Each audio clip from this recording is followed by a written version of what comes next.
Think for one full second, what does the bank actually see when you walk through their front doors? You have probably built an entire mental picture of how this works.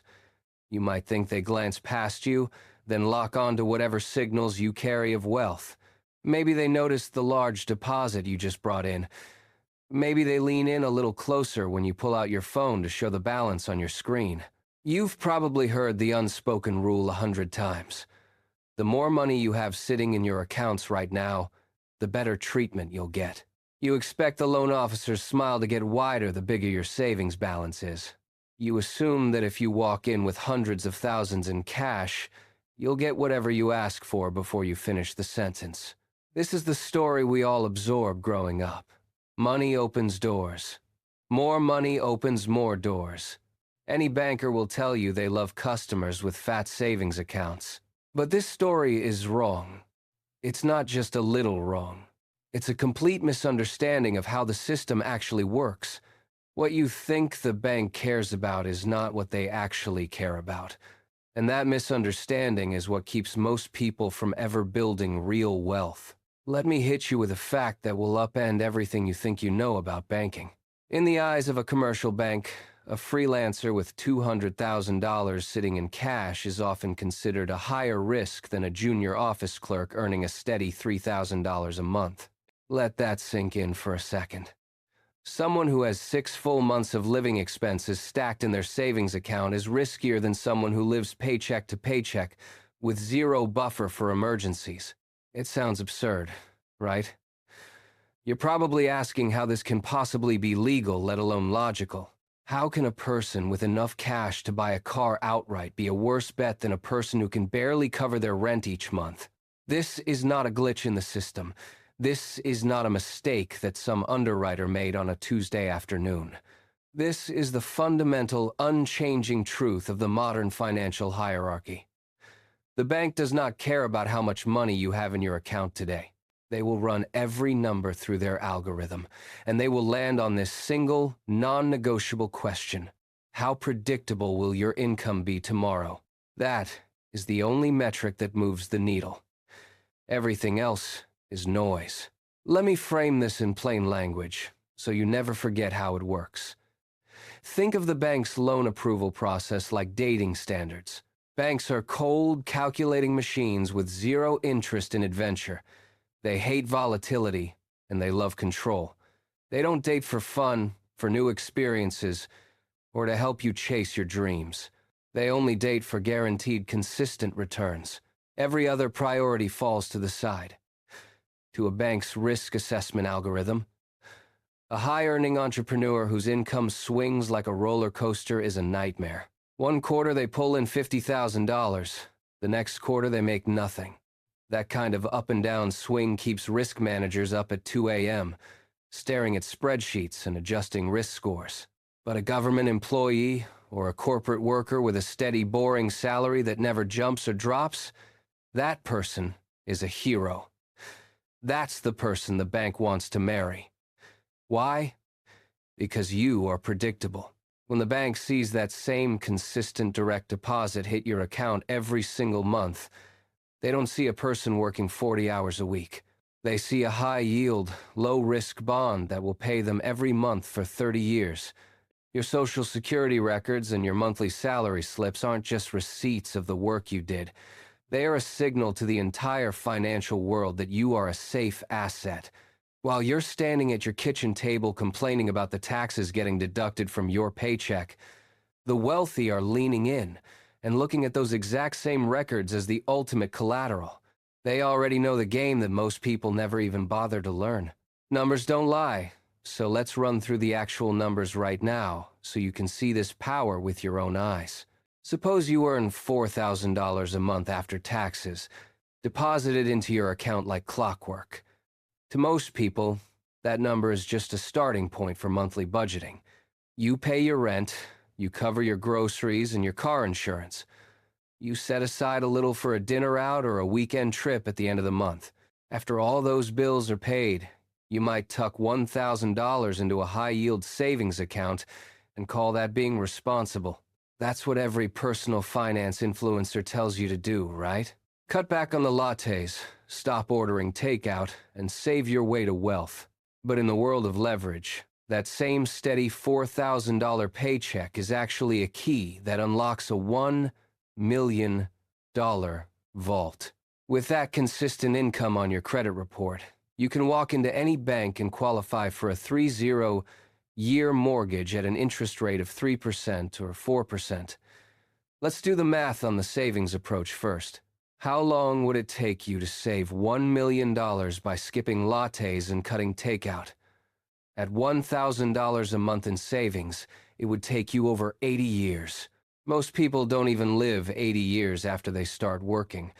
But with your credit score, backed by that monthly paycheck, you can access that full $1 million in 3 months.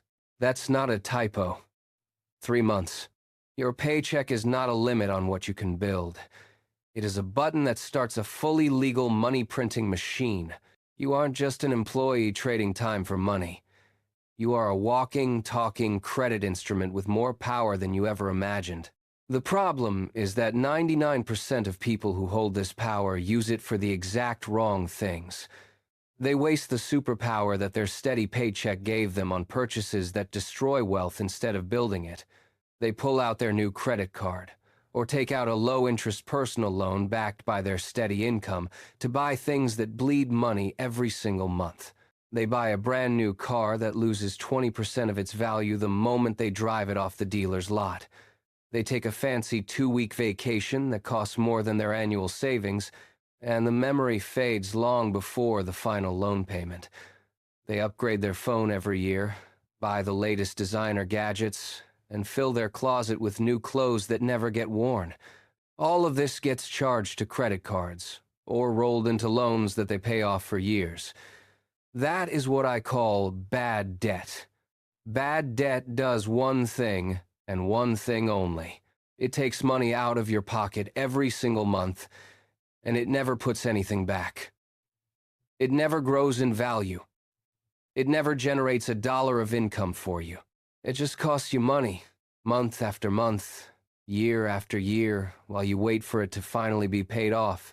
Every dollar you pay toward bad debt is a dollar you can't use to buy something that actually builds your net worth. You had the golden ticket in your hand the whole time. You just used it to buy a ticket to a show that leaves you broke when the curtain falls.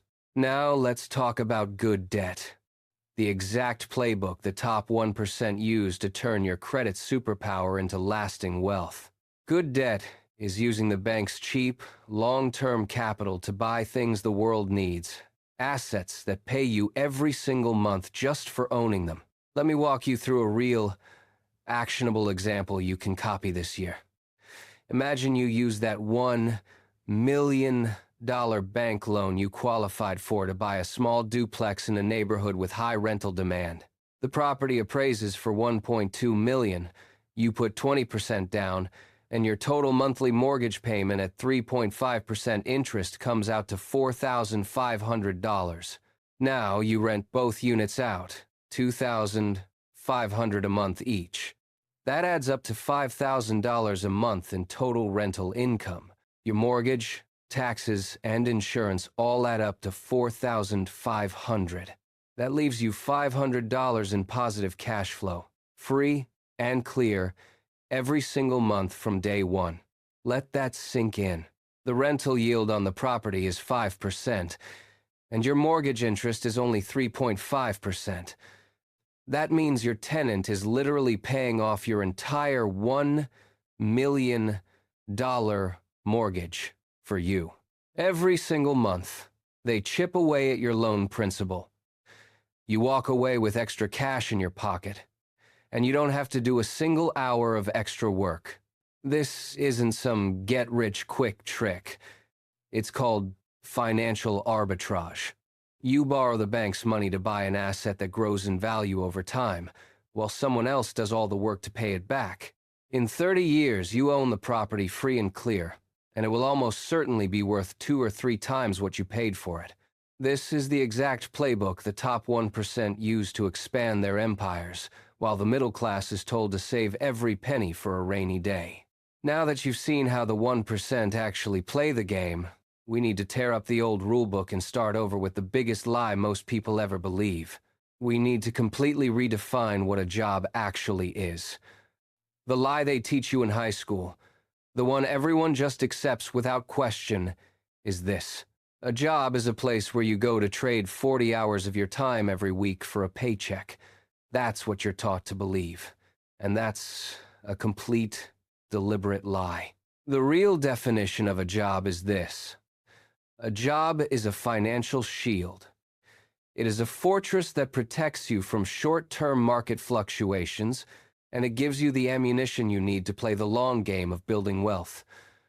When you have a steady salary hitting your bank account every single month, you never have to sell your investments at the worst possible time just to cover your rent and groceries. You don't have to lock in a loss because your car broke down and you need emergency cash. You have an emotional floor to stand on when you take calculated, intelligent risks with your capital. You can afford to wait 5 or 10 years for your assets to grow because your survival doesn't depend on what the stock market does next week. The most successful investors I know didn't quit their jobs the moment they made their first $10,000 in investment profits. They stayed in the system just long enough to extract every bit of credit they could get.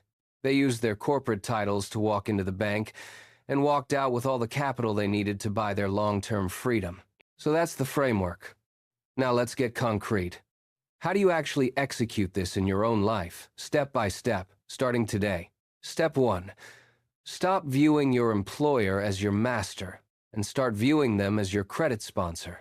Every single month you stay at that job, every on-time payment you make, your credit history grows longer and stronger. That monthly paycheck is working for you. Even when you're bored with the work, even when your boss drives you crazy.